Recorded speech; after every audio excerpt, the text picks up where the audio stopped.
I saw a woman post some really good news on Facebook recently. She had gone to see her neurologist, and the neurologist had given her a memory test, and her score had gone up. And I mean up like significantly. Of course, she was thrilled, and people were thrilled for her. They're like, wow, that's amazing, great. How did you do that? And she said, well, let me think. I took, and then she listed like 2 or 3 things that she's taking. She didn't mention anything that she's doing. And you know, I'm really happy for her. But there's something important here that I really try to help people understand. For most people with cognitive impairment who are trying to slow it down or stop it or get better, what really moves the needle for them often isn't what they take, it's what they do. And that's what I want to talk to you about today. Hi, I'm Tony Deering of GoCogno.com, the website for people with mild cognitive impairment.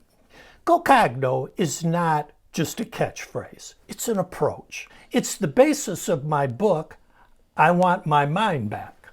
And toward the end of the book, I break it down into the 7 basic concepts that I call the GoCogno Credo. Right now, I'm doing a series of videos where I talk a little bit more about each of these concepts. So, in this second video, I'm talking about the first O in GoCogno. It stands for Orient Yourself Toward Action.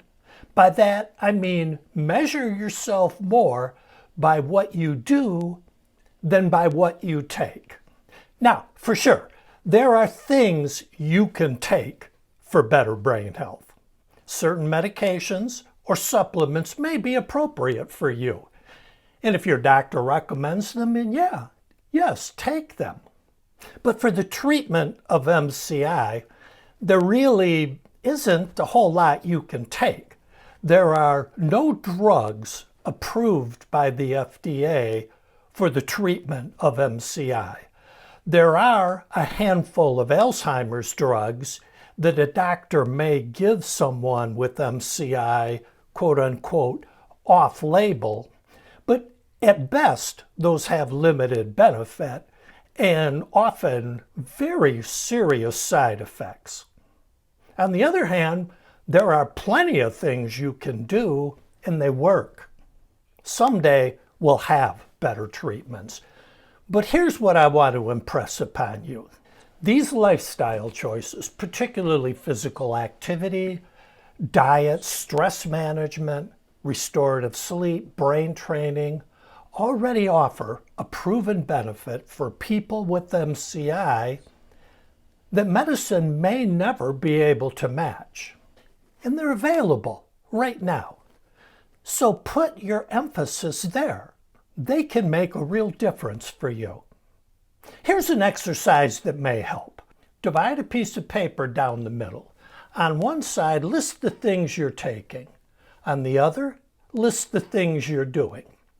Ideally, the list of things you're doing should be at least as long as the list you're taking, if not longer.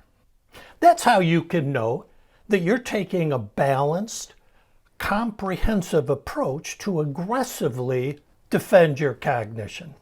So just remember, the way to go after MCI is less in the taking than in the doing. Take what you're told to take, but define yourself by what you do.